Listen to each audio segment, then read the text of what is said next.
right. Mike from around the world. Pastor Paul. Hey, how we doing, Mike? Good. Is this connection okay? This connection is really muffled, really bad. Muffled. Muffled and hard to All right, understand. stand by. Okay. What about now? That's better. That's better. Okay. That'll All right. work. How you doing, Mike? Pretty good. How about yourself, Pastor? I'm doing pretty good. I feel great. And, man, I tell you, this first hour, I just loaded it with everything, okay? I mean, everything but the kitchen sink here. So we could go. We have everything but the kitchen sink happening. Yes, we do. Oh, man. Well, can we start with Venezuela? Sure. President Trump takes an oil tanker, threatens Maduro, threatens the president of Colombia. Maduro threatens America, going to break our teeth out. What's going on, Mike? Yeah, that's a strange situation. We know about the drugs and the other things, so I believe that it looks like it's pointing to something a bit more serious than drugs, when you say. I would guarantee that it is. I mean, drugs is no doubt drugs is a part of it, but I think that is it because of China trying to set up shop in both Venezuela and Colombia? Trying. They are, aren't well, they? Putin and China had a meeting to come to the rescue of Venezuela, and Putin gave a direct warning regarding Venezuela. If that helps people to understand. He said he's got his back. He said, "I've got your back." What's that mean? Well, they're in cahoots. Each one is an intimate part of the other. They have a partnership, and they constitute the balance to Western power. So, they will come together on that. Mike, this week, while doing everything else I'm doing, late at night, I watched a 12 episode documentary on World War II. Mm-hmm. On first of all, it started in 1938 when Hitler was signing treaties with the French and the British, and he was telling everybody that look, I'm just here, but he's slowly taking small countries, Austria, and he worked his way around, and the next thing you know, he invades Poland. And I'm watching this, and I'm asking myself, is this a replay? I mean, the Emperor of Japan was doing the same thing over in the South Pacific. So are we watching a replay here? There are the Middle East is key to quite a few things, right? And so China and Russia will be one of those deciding factors. We know biblically that the Middle East will come up, right? With a few other nations with them. And of course, the Israel invasion will begin it all. But these countries, China and Russia, and some of the other, internal factions of nations, all these guys have already gotten together and declared themselves the new world, right? The USA it's not in the news of the USA, but outside of the news of the USA. All these other countries have gone ahead without the USA. So the people, the populace of the USA, they're not very familiar with some of the declarations that were made by China and Russia and North Korea, so on and so forth, right? Yeah. They have their own currency. Yeah. They have already, and believe me, they have a lot of backing behind their plans. And that's a big problem for the West, right? So it's almost like we're put in a position we have no choice but to interrupt what they're doing. Yeah. Because if we don't, we're going to be devalued on all sides. And that's a big, it's a big problem. That's a big national security problem.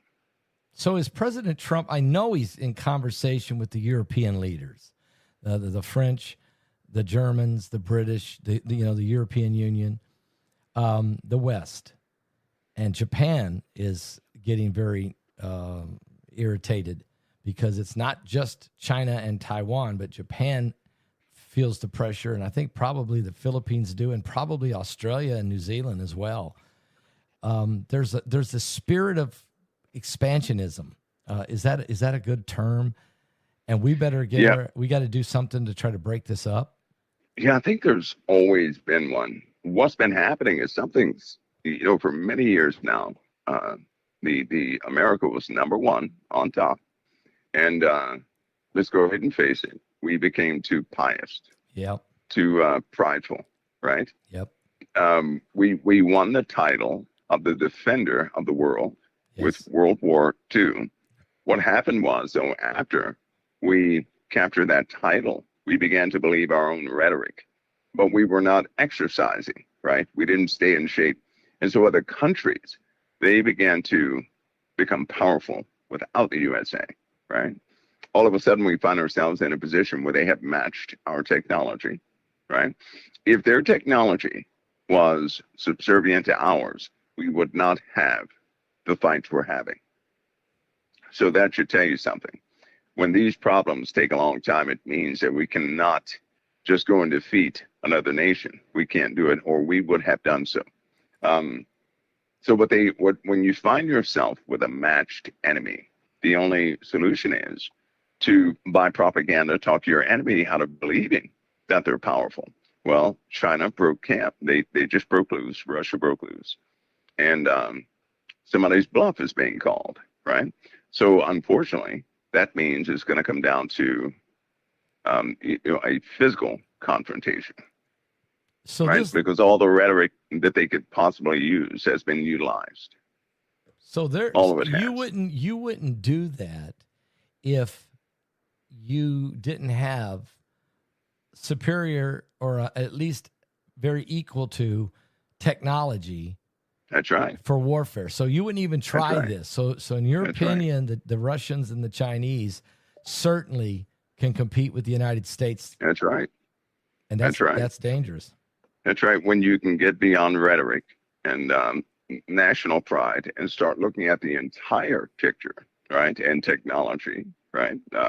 Even in as far as technology is concerned, they have gone way beyond what we could believe. Take artificial intelligence, for example. Now, it's always good to have national motivation behind developmental projects. China developed an artificial intelligence system with 1/9 of the components we did. Wow. It's almost like saying that we're still building giant ovens and they have a microwave, right? Right. So it's that type of comparison. Well, that does not look good for us. It doesn't look good. And President Trump realizes, stepping into the White House, that we've got to catch up quick. This diplomacy or trying to make your enemy believe that you have something when you don't, that's not going to work for so long. And they're going to call your bluff. So, we have a lot to do. Take, for example, the announcement of fusion, some of the steps in energy, right, that we have accomplished.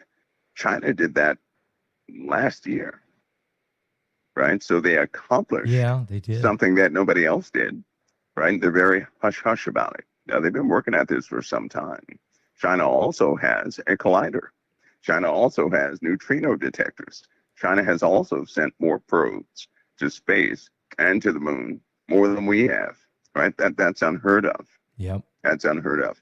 So, we're in a very strange position, and it's a very delicate one.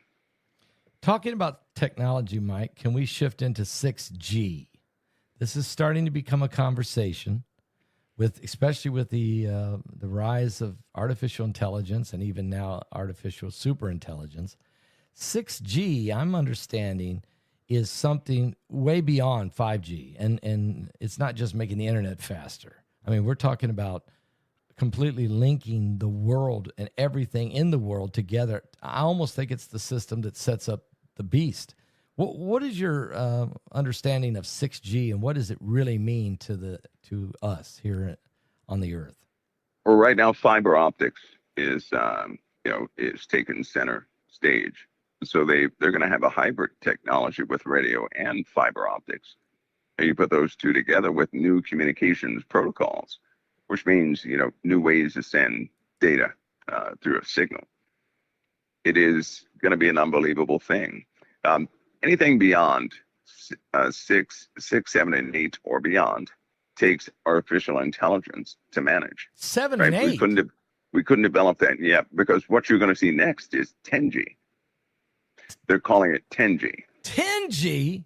Yeah. Well, what is that? That's going to become popular next, and that will essentially link all subminds of AI together, allowing them to operate in one unified way, right? So all of us, every device, everybody is going to be interconnected in some type of neurological web, so to speak. So it'll be pretty fast, which means, mainframe computers can talk to all other computers at the same time that the main AI computer is talking to the new Earth 3 system, and so on and so forth. So all these systems tied in together, right? Which means absolute command and control over every network packet that would ever leave a device.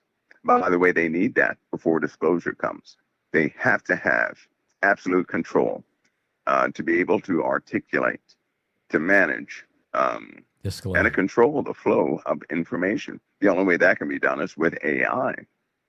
And so they have to hurry up and get that in place. You know what happened to Heidi this week, and I may get this a little wrong, but not. I think it's close.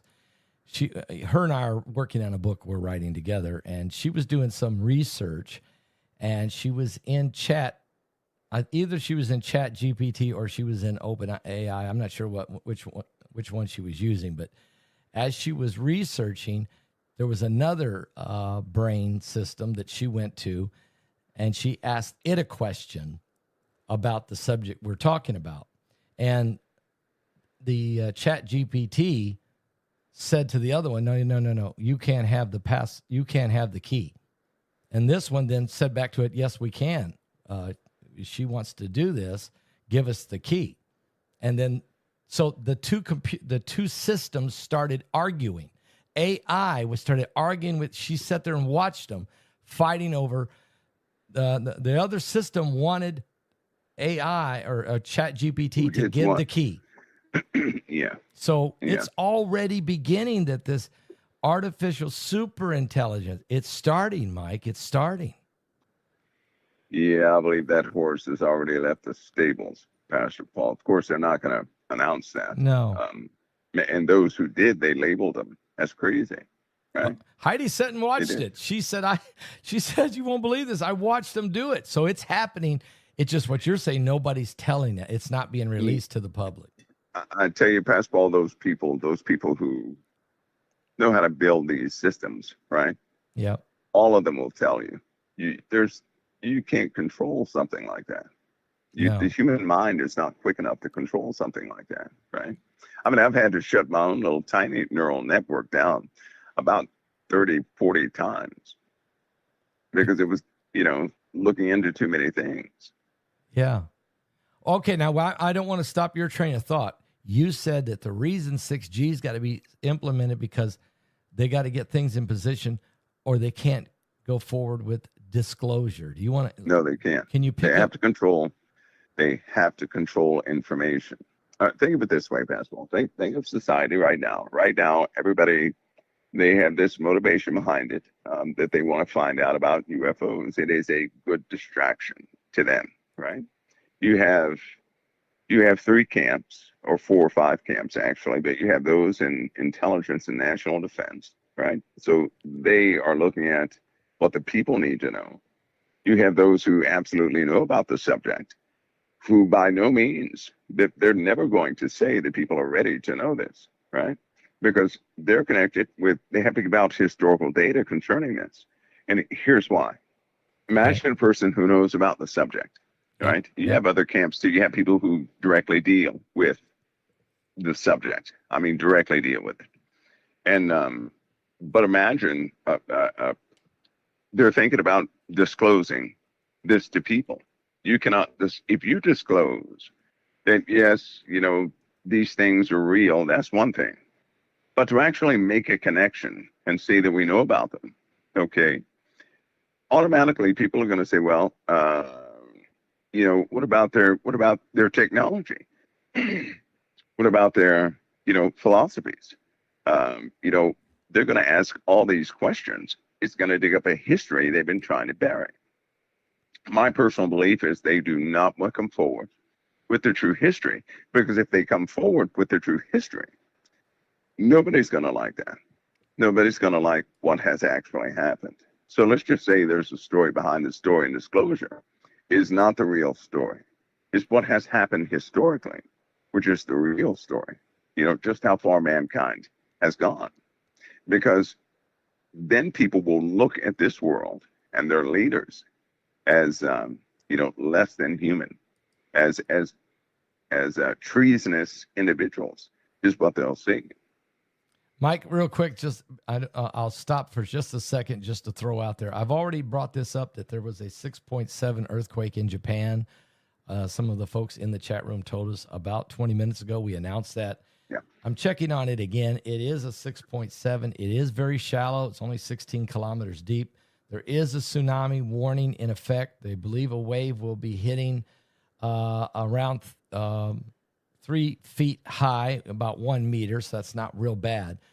The thing is, though, even though it's a 6.7, it's a lot more shallower than the 7.6 we had a couple days ago, and it's in the exact same place. So there is evacuation orders going into effect right now along the coastal areas of Japan. So but let's just we'll keep that in mind as we go forward. Mark, go ahead. You should mark that location. We have tectonic shifting taking place deep in the earth. We have some major changes taking place in the earth.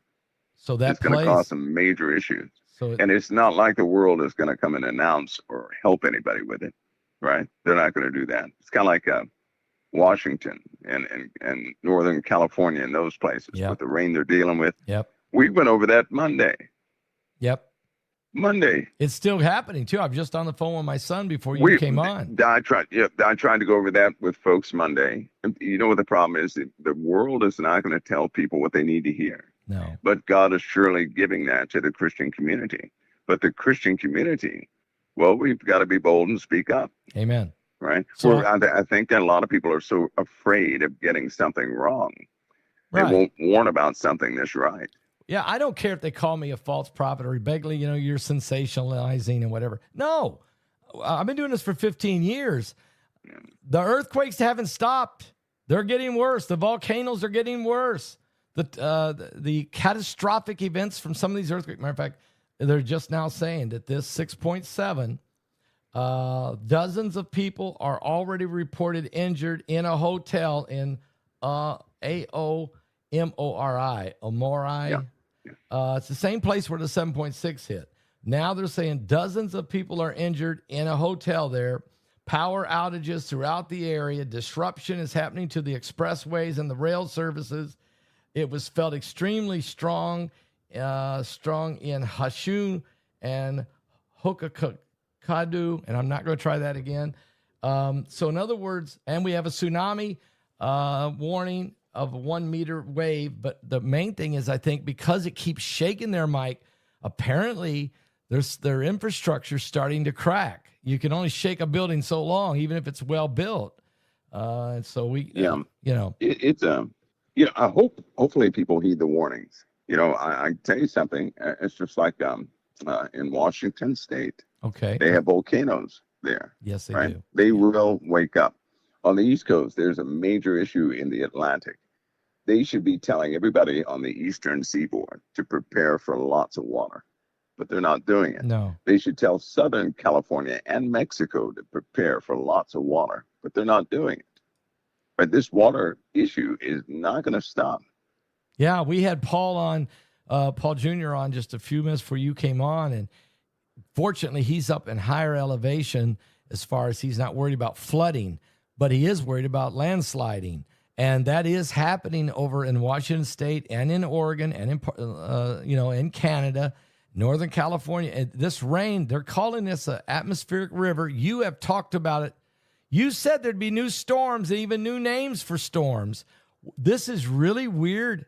We've had atmospheric rivers before, but Mike, this seems different up there, is it? Saturday, I believe it was Friday and Monday. I was talking about these 3 storms that would come, but that Washington State would have a flow of rain going towards it, right? Because we have a change in the magnetic and geostructure of the Earth. Yeah, I mean, it's altering. It's going to get worse. And this constant, steady, stream of clouds and moisture that's coming from the ocean, that's the first of many storms.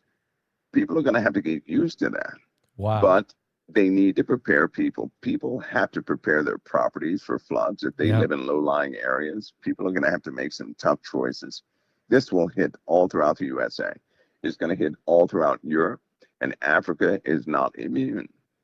Wow. All right, so we're going to be dealing with that. We also have, because we have so many shifts in the interior of the Earth, volcanism is going to be a big problem. Yeah. I mean, a big problem. Magma will come up in places where there is no volcano.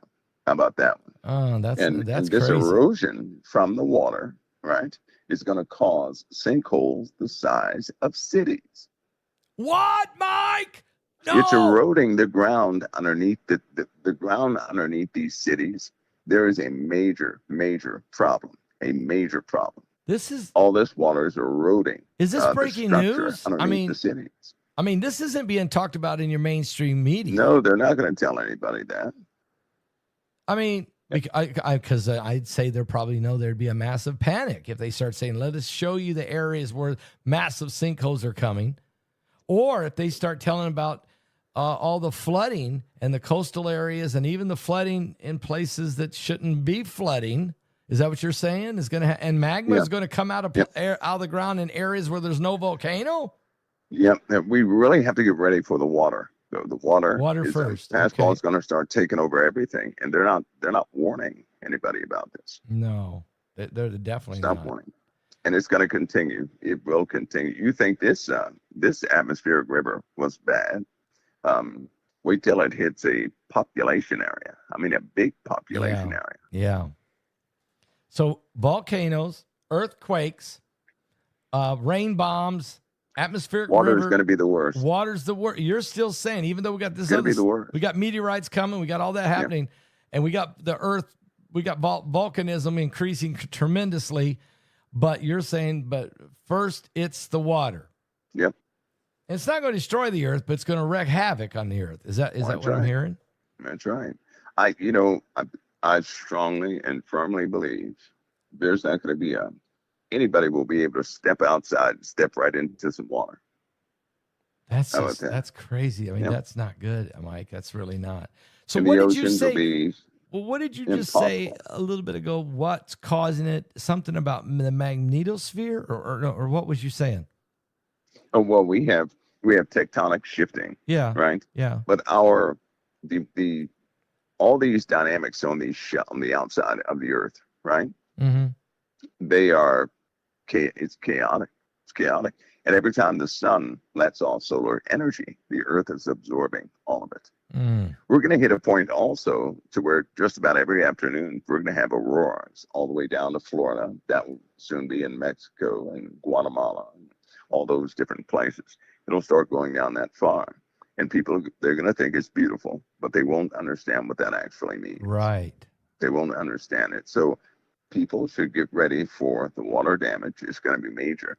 And that will be the most devastating. We're going to continue to have fires, of course, because we have too much debris coming into the atmosphere. Yeah. And war is eventually going to break out, right? So that'll cause even more fires. But the water that's going to be a major thing for the entire Earth. As these things are happening, folks, we got Mike around the world with us tonight. If you're first time joining with us, and we're going through a litany of things that are happening. We've just had a 6.7 earthquake that has hit Japan, and I was just reading the updates on that. It looks like a 5.5 aftershock, so here we go again. And, Mike, we also had a 7.0 earthquake this week in Alaska, and a lot of earthquakes. What's going on up there? Is that tectonic shifting? Alaska might have some more eruptions. You got to remember in that parallel, there were eruptions, and we had the Russian eruptions, right? Yes. Yes, we did. Alaska's not out the picture. They still have tectonic movements. So the Earth is shifting big time. And we're talking about something that, it's not like anybody's going to stop it. The best we can do is make people aware of it and to let them know to do their homework to find out where these danger spots are. Because, Pastor, when it begins to consume too many lives, unfortunately, that's when people will start to pay attention. Yeah, they won't do it before then. Not till then, or till it comes down their street. Yep, that's right. Well, and here's something that's coming down people's street. Now, I want to be very careful. We're on YouTube, but I'm just going to throw this out, Mike, and you'll know how to handle it. Hundreds of people are being quarantined in South Carolina. Yeah. Over the measles outbreak. And this is interesting because these are forced quarantines. What's taking place here? Well, they've had that problem all year. All year long, they've had that problem. South Carolina, they had the first reports of the measles in schools. I believe that was February, right? Yeah. And of course, the argument in the healthcare system that was a big issue. Here's the problem. There's a huge lack of knowledge, and people continue to argue over things they may not know about. So I want everybody to do this. Number one, I made this statement before during COVID-19. Of course, everybody was so consumed by it they couldn't hear. So I'm going to say it again. All the ingredients for vaccines. Now, this is public knowledge because they had some hearings over this. Pastor Paul, is why people need to search for it. All the ingredients for vaccines has been sold in the stores in regular food for over 50 years. So it's already, the food that we've consumed is already, yes, we're basically immune because of what we've eaten. They had court hearings, they had Senate hearings, and they tried to get the manufacturers to label the food, right? Label the food that had these ingredients in them. And, well, that didn't work out too well, right? Yeah. Then they passed a bill, because you'll look on a lot of foods now and you'll see bioengineered, right? A lot of it's bioengineered, which means the ingredients for the vaccines are in there because they know that people are not going to become vaccinated to these secret experiments, so to speak, they used to have a long time ago. But once you consume those foods, right, there's RNA. If they already figured RNA out, that's in a vaccine too. So they can go in there and start changing what's in your body, right? And that's by a person eating standard foods. And unfortunately, they had a big hearing because some of those same ingredients were thrust up into the atmosphere. And that means when it rains, it doesn't matter where you plant a garden. If the rain is contaminated, well, then so is your plant life. And when I say contaminated, that means the rain contains genetically modified organisms. Yeah, GMOs. Something. And isn't it funny that 10 years ago, I'll say 10, 12 years ago, when we started talking about GMOs online, they said we were conspiracy theorists. When we talked about chemtrails, they said that's conspiracy theorists. Now it's common knowledge that chemtrails have been going on for about 25 or 30 years. And yes, genetically modified food has been going on for, 20, 25, 30, 40 years. So we're not conspiracy theorists. So now every time we bring up the next level, 6G, or we bring up the next thing that's coming, we're not conspiracy theorists. We have people that work and live in these industries, and they work for these big, whether it be pharmaceutical companies or whether they be big food or, all of the different big, I'm calling them, that's why I'm writing a book, The 10 Kings of Revelation, Trump versus the Beast, because I want to explain the 10 massive categories that are really ruling the planet. So, Mike, if that's all there, people are going to need to start trusting God for healing and for direction of where to get their food sources. I mean, how is this going to work? That's right. It's very simple. If say a person has no choice but to go to the store, it's okay. The Lord already said that Yeah. nothing will by any means hurt you when you belong to Him. Yeah. Pray over your food, Yep. right? Yep. Pray over your food that you'll be strengthened to do the Lord's work. Have a purpose behind your prayers, right? Amen. Don't just Amen. thank Him because the steak is good, but thank Him that you can be nourished to go out and do this, that, and the other. And if you can make choices, then God has given you the responsibility to make those choices. Yep. It's a very simple rule. God won't tie our shoes, right? He's not going to come down and tie our shoes. No. Because He's empowered us to tie our own shoes. But whatever we do not have the power to do, the Lord will see that nothing harms us through it.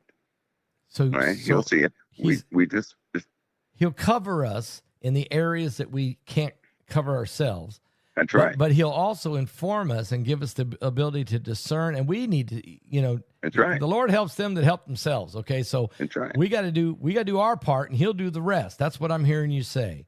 Yeah, because He's given us, if He has given a person resources to go out and get a health program, this, that, and the other, then it's their responsibility to do the right thing and do that. Yeah. But if they don't have the resources, don't panic. Do what you can do with what God has given you to do with. Right. And He'll cover whatever you can't cover. Yeah, I like that. That's great advice. And so that means don't panic. I like what you said there. Have faith, guys, instead of fear. Live your life with faith. Don't live in fear. Read Psalms 91, as we've been preaching now for a long time, telling people, pray that prayer. Do your best, as you said, Mike.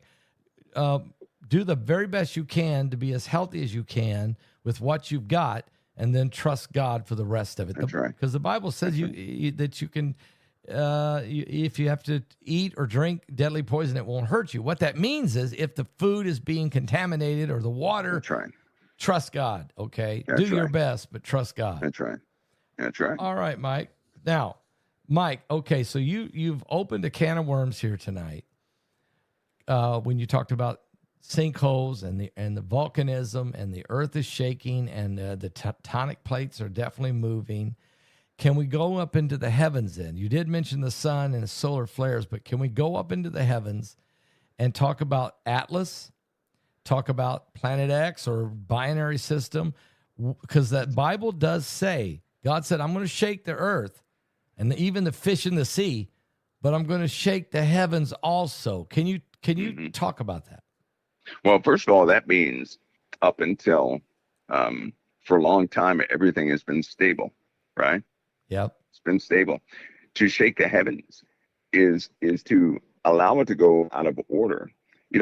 Pastor Bob, not too many people may have read the book of Enoch, right? And all books of Enoch are not authentic. But there's a part in there where in the book of Enoch, when Enoch was actually learning things, and of course he had to interpret things in his own understanding, but he said there would come a time when the angels would abandon their posts, right? By order of God, they would abandon their post. In other words, all things they held stable, right? Because angels have a mission to keep the heavens stable. All the forces, in action, but there will come a time when they will abandon their post. Okay. They'll be pulled back from them, which means God's order will not be over these things anymore. And I always think about that because you talk to a statistician and they'll say, well, it's a one in a million chance that we're hit by something big. Well, not according to what's being seen in space. It's almost like a 1 in a million chance that we're not hit every single day we're here, right? Wow. It's just too much stuff flying by. Too much debris. And how is it barely missing us? How are their orbits at such a degree that it just misses us? No, that's not by chance. And they know, like the moon, for example. Why is the moon making micro adjustments? Yeah, why is that? I mean, help me understand that. They put lasers on the moon. They can measure this. They know it's making micro adjustments. And no matter what hits the moon, it will restabilize itself. That is not inertia. Those are not natural forces. So it's a supernatural hand of God? Yeah, so something, whether God has, we don't know fully how God has ordered what. He could have some things in there keeping it stable, or by his authority is being held. But there's a time when, by his authority, things will not be held in store, right? Yeah, And you're it just right. so happens that's when, in the book of Enoch, it states that a person will look up and the stars will appear drunken. Yes.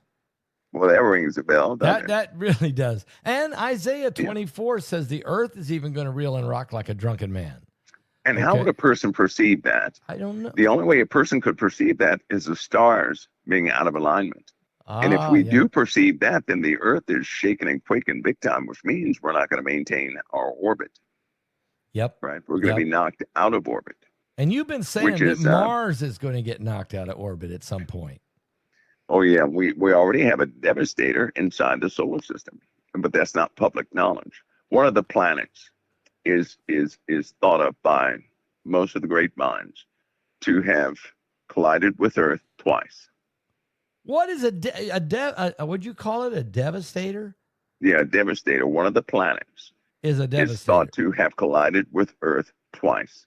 And no, that's not going to be public knowledge.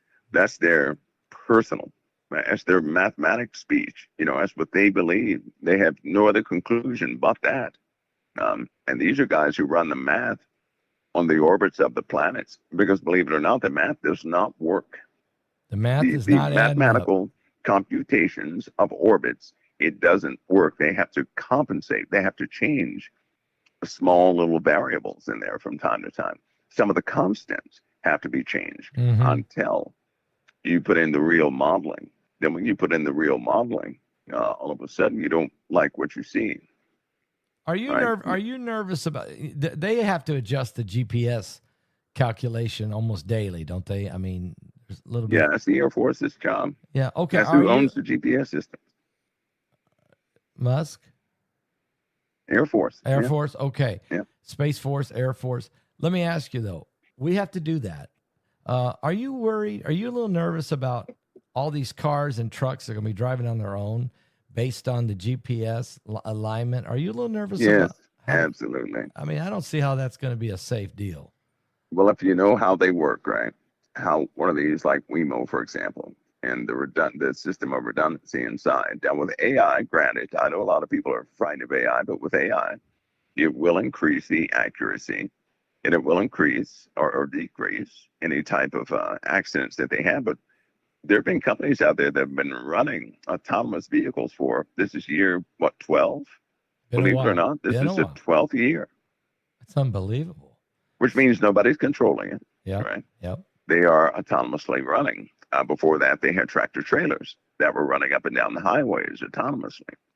That's crazy. The problem is they require two things: LiDAR, right? They require LiDAR, and they require some type of external positioning geometry.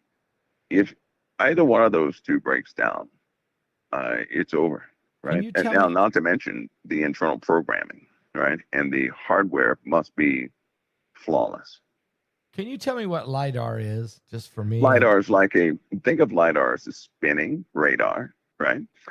Think of it as a distance sensor, right? You point it Okay. at something, it can tell you how far it is away. Now imagine that same thing spinning at high RPMs, right? Okay. So then a 360-degree view of everything around it. So it can give you an image of everything around it, a digital image based on the distance of every single object.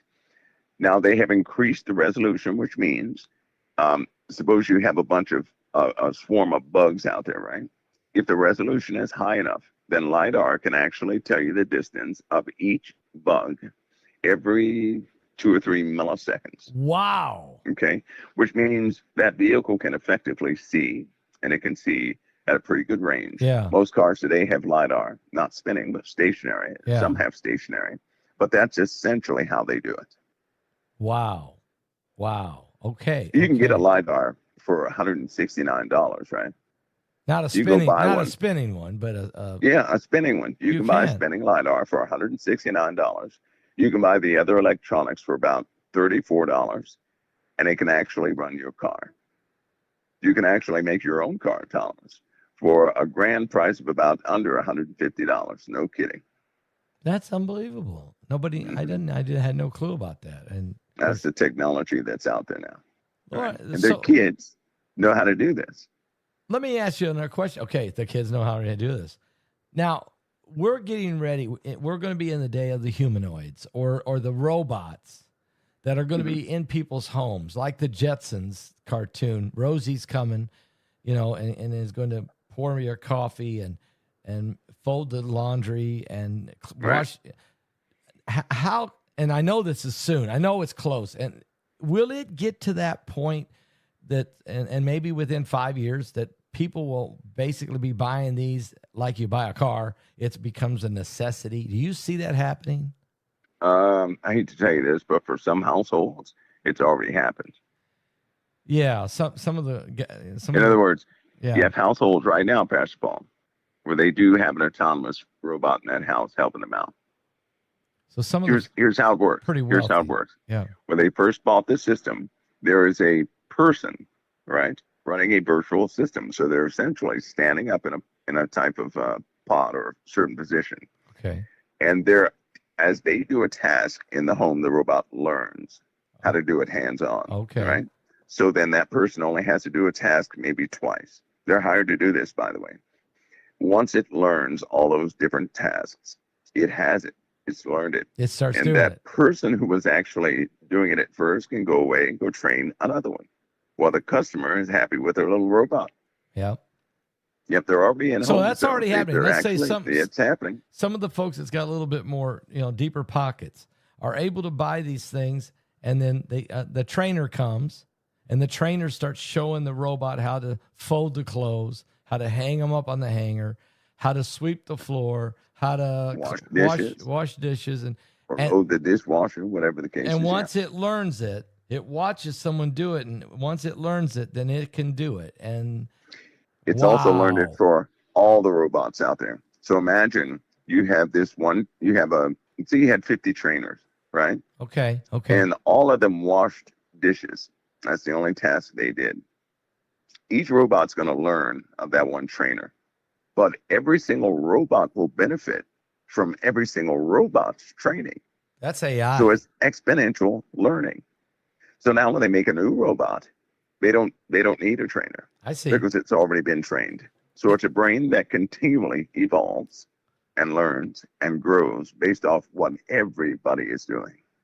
So it's AI. It's an AI in these things. And so as more of them are doing things and learning, all of them are doing things and learning. And after a while, and it can't be long, now at some point they're going to mass produce these things to where I'm hearing that maybe $30,000 or whatever. It's going to become almost about affordable as a car is, let's say a new car. And then everyone, you're going to see people buying them. And then I'm not talking about the wealthy. I'm talking about it will become a standard maybe in the next 5 to 10 years. Do you see It'll be an assignment. It'll be an assignment because I know it's already in the plans for everybody to have a companion, number one, right? Yeah, that's happening now. Right now. That companion is going to be part of their house, part of their personal everything. Yeah. Right. And so to put a body to that is, it's relatively cheap. AI can make a robot, by the way. AI has brought down the cost of manufacturing. Yeah. Because of the way it compiles or uses materials. So what used to cost $60,000 is only about, I believe they said $400 now. That's mind blowing. AI, right? With AI, what used to cost $60,000 to produce only has a cost of $400 now. Because of AI. Because that's how efficient it is. It wastes nothing, right? It's going to figure it out how to do it. So here we are. Well, we've trained people are training their companion. They've what's the little machine in your house, and then you can talk to it, and it'll jump in the conversation. I forgot, Alexa or something.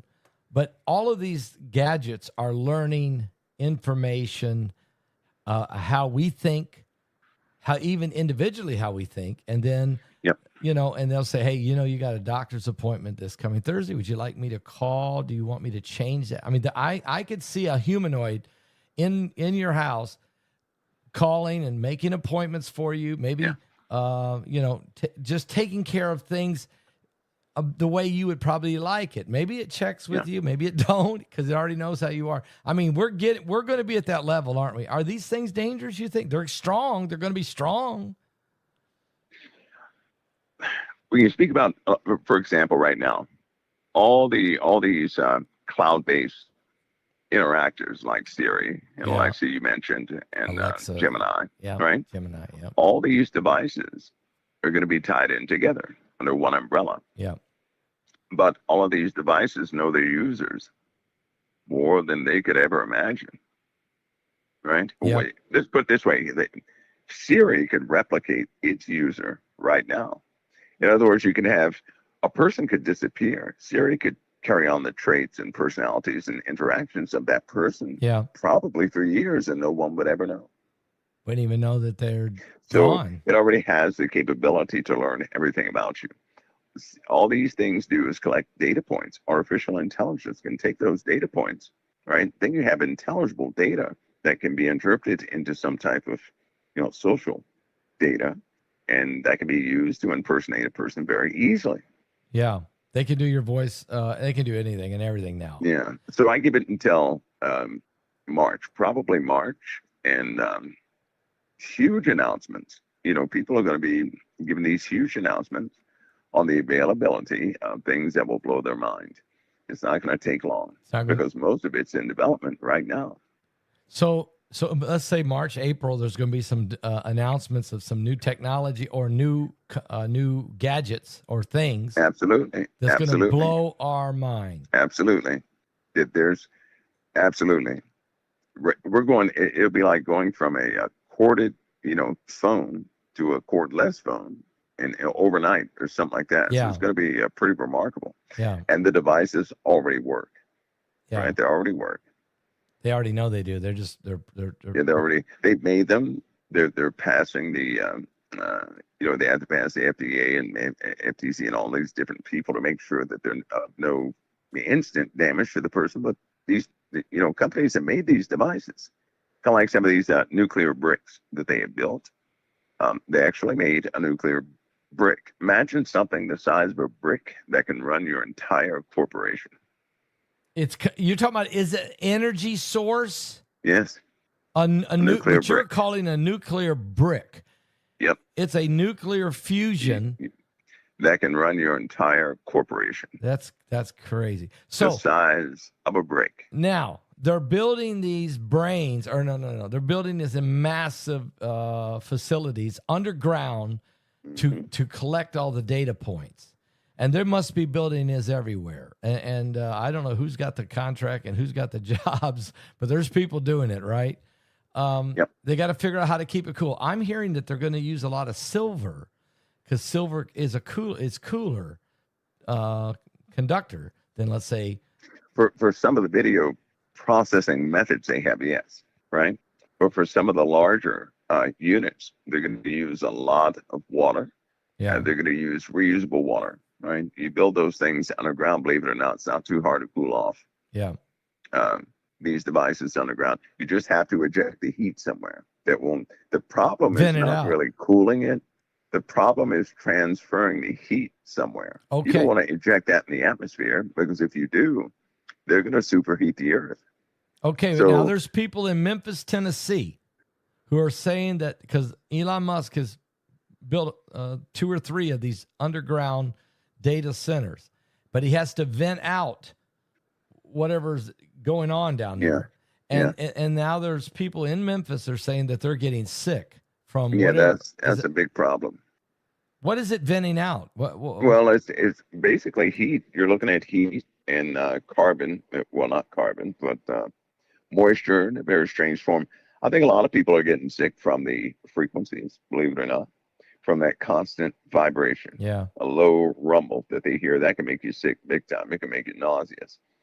But all that heat that's generated from these turbines, it has to go somewhere.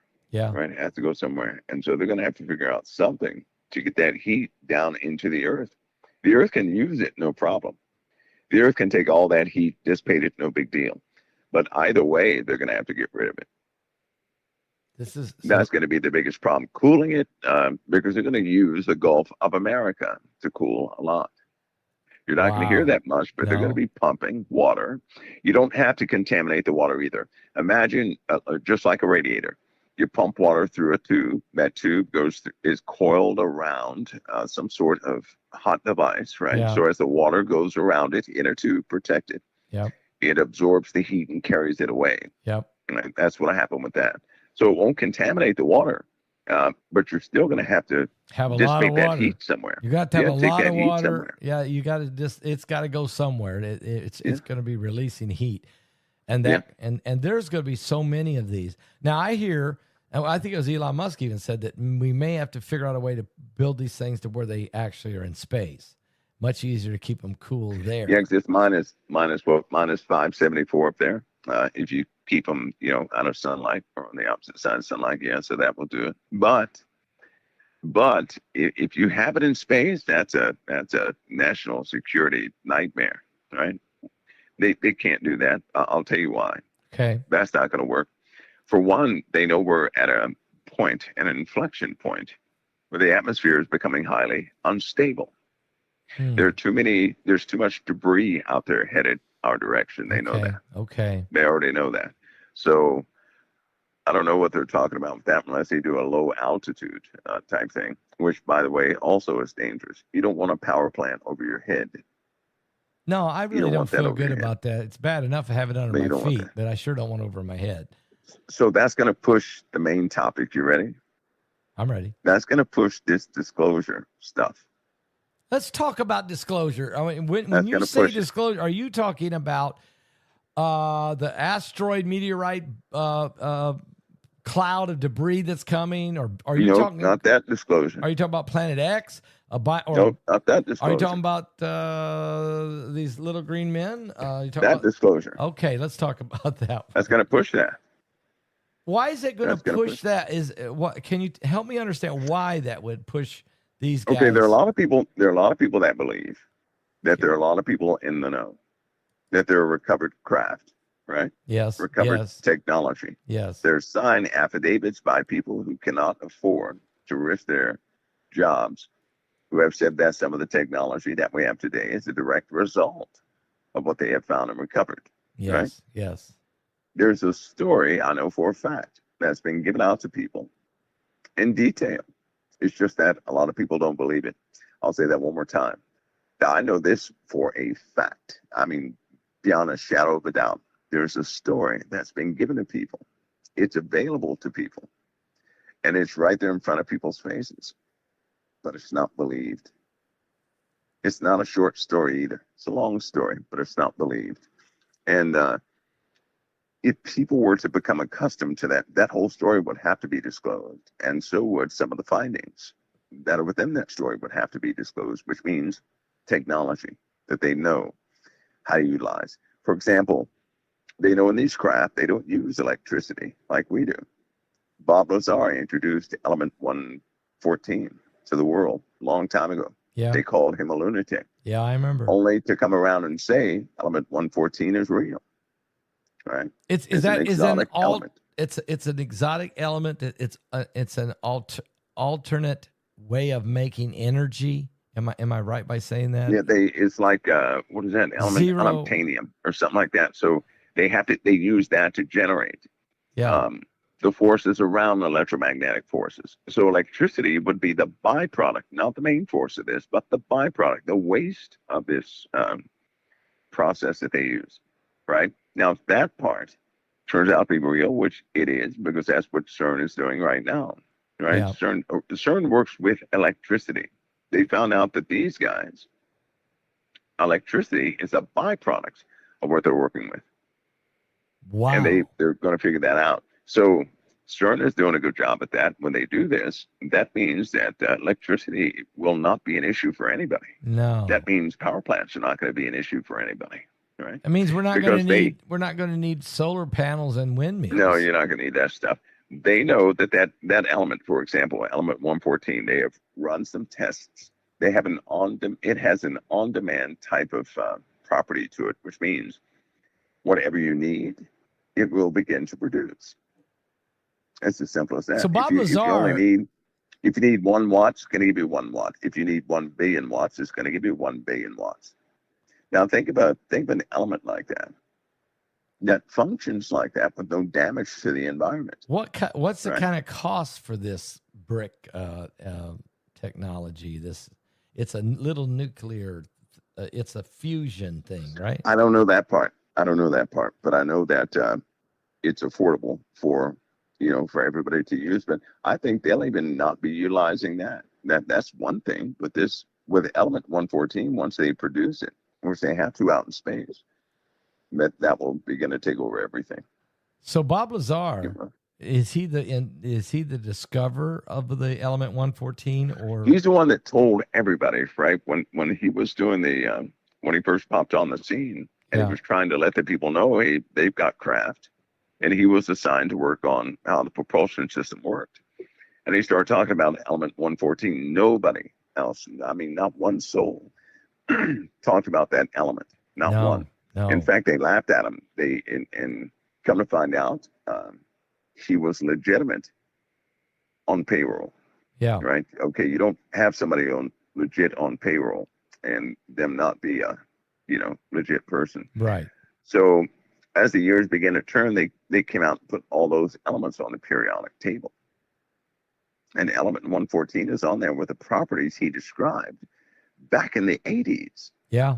Yeah. So so that tells you right there, he was involved in something with exotic materials. So that makes him and Corso and some of these other guys, some way truthful what they were saying, right? Right. Which means they have power sources on the earth that are limitless. They're limitless, right? Okay. And if people found that out, how many people would be upset? They'd be very upset with the high utility bills where they're paying, and when they could have all been eliminated. That's right. It also gives credence to why people die who have absolutely figured out how to make vehicles run from water. Yeah, I know. All of them are dead. I know that. The guy that took a teaspoon of gasoline and he actually ran an engine 6,000 miles. Right? You're talking about that engine was 600 some horsepower, that long off a teaspoon of gasoline, and he's dead. Yeah. The guy that had the inversion generator, he's dead. Right? So all these guys are dead. They're gone. They were killed. All of them killed. They were all killed. They had to kill them. They had to kill them because they would have ruined the automobile industry. Well, that's power and industry, right? Yeah. Power and industry is the most powerful organization in the U.S. government, Russian government, all governments. They will not allow anybody to mess with their that's their main source of relevancy, right? That's how they own the world, is through oil. Yes. Fossil fuels, things of that nature. Well, the petrodollar, our dollar is basically called the petrodollar, off oil. Yeah, they run that, and so they want to keep that going. If anybody introduces anything that will cause an efficiency rating of about 50% or more for a battery, for a car, for anything like that, they'll end up dead. They're not gonna have that. And before you patent, you have to patent something like that, right? Yeah. Guess who reads? Guess who investigates those patents? They do. Power and industry. Well, then there's no way. So they're gatekeepers. Yeah. Right? Yep. If they come out with this UFO story. Yep. And they start talking about power plants, people are going to be upset. They're going to say, why are we still paying for power? Right. Then you'll have a revolt. So coming. They have to control the information. So disclosure, though, is coming. Disclosure is coming. It'll be... will it be a deception? I do not expect them to disclose the truth. I don't see how they can do that and still keep up their little game. What they're doing right now in the world is a foolish game, Pastor Paul. It really is. It's a very foolish game. Here's a headline. This is today. Or this was December 9th. Trump knows the truth. Alien hybrids are living among us. And Donald Trump knows it. Whistleblowers and ex-U.S. Air Force major is claiming. Well, what can he do? What can he do is right. I mean, if he comes out and says and it says in the article, it says There will be a time when he will walk out and disclose to the world what's really going on. And he is the most, what's it called him? He'll be the most consequential leader in the history of the world by revealing to the public what's really been hidden.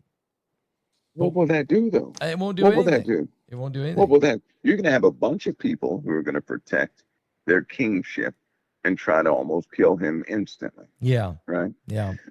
I think another narrative is taking place, though, actually. I think that the governments have been given a timeline, a deadline, so to speak. Now, this is funny. This is curious, Pastor Paul, because back in 1995, I remember conversations that took place. It said that all governments had to follow a narrative of a deadline to have peace by a specific date. And it was somewhere in the 2000s, in the mid 2000s. But peace had to be established first, that everybody had to sit down at one table because they were going to make an introduction anyway. Right? Mm-hmm, mm-hmm. Why? Because they said a war was coming. That's why a war was coming. Two factions of whatever, the make-up people, right? And that humanity would have to be introduced regardless. So, and you know that everybody's pushing to this 2030 date. I mean, I've never seen anything like it. And they call it global sustainability, but every industry is saying we have to get this all done by 2030. I don't know if that's the date you're talking about, or maybe it's 2045 or whatever, but it's very strange. Yeah. Why would everybody be focused on getting to 2030? You got to have everything done. I don't care. It could be the UN that says it. The European Union says it. The World Economic Forum says it. The U.S. government, the Pentagon says it. I mean, why is everybody got to get everything done by this date, by this certain time? Could that be when they're going to sit down at the table and? Well, I tell you what, I think all things, most things are set for a deadline, Pastor Paul, and realistically for 2027, right? Yeah, that's another date I'm hearing. All things have to be in place by 2027. And it just seems like things are being really compressed, like Venezuela. Yeah. That could have been done differently, but there's a rush in getting everybody leveled out. Wow. AI could have been done differently, but there's a rush to get AI installed everywhere. Yeah. Right? Yep. And we know AI is a control system for information. Yes, it is. Which means if somebody came out with a narrative that whoever's controlling parts of AI didn't want the world to hear, they could change it on the fly. So they could always control the narrative. Looks like a control system is being put in place so that people cannot, so that information can be controlled perfectly, and they can use it, or they want to use it. They're going to use it to control the world. I mean, it's. You know what? Speaking realistically, though, I hate to say this. It's okay. The world is fully under control right now. If you think about it, this world is fully under control. We live in a type of illusion. I know it's a long story, but think about something. People cannot do whatever they want to do. They do what they're given room to do. That's true. And that's all they do. That's right? True. Yes. They have to utilize whatever avenue somebody presents to them, right? Yep. It's not like we don't make our own hammers. We're given a hammer. Somebody says, use that hammer, right? Use that tool. Use this to do this. And we're told of a list of things we can do. Yep. So we're already under control, right? Already. Yep. And it's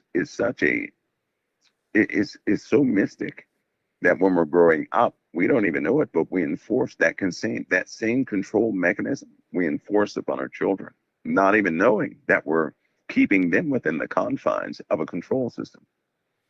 This is so true. Because we teach them, don't do this and don't do that. And it just so happens that even our ideologies are controlled ideologies. Yeah. Well, if you want to fly, I love the word of thing. You want to fly on an airplane, they'll tell you if you can get in this plane or not. There you go. They'll tell you when the plane's going to leave. You can get on the plane, even sit in a tarmac, and they'll say, ladies and gentlemen, we're going to be here for about another hour. And what are you going to do? So, and by the way, you go anywhere you want in society, you stand in a single line, right? It's the rule. Everybody, we are conditioned and programmed We are. We without are. even knowing it. We are. We are. Yeah. We teach our kids what to believe and what not to believe. Yeah. That's why I love the Word of God, right? Yep. Because nothing in the Word of God complements anything in the world. No, I find it that out more doesn't. and more every single Yeah. day, Amen. right? Amen. The world is, it is something else. Having said that, I believe that already man is inside of a type of delusion that they believe it's real, which is why every time they read the Bible, they have a contradiction with the world. And every time they get into the world, they have a contradiction with the Bible. Mm-hmm. Because it's like oil and water. They don't mix. Yeah. Yeah. Mike, this has been a really fascinating show. It's really been good. And you know, I've learned a lot here, and I'm sure the audience has too. And so again, it comes down to you have to get your mind centered on the Lord. You need to know what the Bible says. You need to stay focused and learn discernment. You gotta watch everything you're doing, but at the same time, you don't live in fear. You live in faith. You know the King is coming, but we gotta occupy till he comes, and just stay the course. I mean, it really comes down to that, right? It does. Pastor, you said one thing too. Fear. Yeah, fear. I got a challenge for everybody. Okay. Somehow we have to encourage each other not to make decisions out of fear, because every decision that we've made thus far as a nation has been out of fear. Yeah. Every decision has been fear-based. Somehow we need God's intervention to change that, because nothing is going to work that way. And it's not working so well that way. Yeah, you're right. Everything it's almost like our entire governmental structure operates off the fear of what could happen here and happen there. So that things are put in place to live off the fear instead of the faith. Yep. Yeah. Well, that's a big one. That's my 2 cents. That's a big one. Okay. Mike, thank you so much tonight. It was it's been a pleasure tonight. It really is. It's been really good. So I want to thank you. You're opening everyone's mind and eyes and their heart, our heart. That we need to have that in connection, in relationship with God and with your fellow man. Yeah. Amen. Mike, thank you so much. Pastor Paul, God bless you. It's always an honor. The honor's mine. Believe me. All right. God bless. God bless.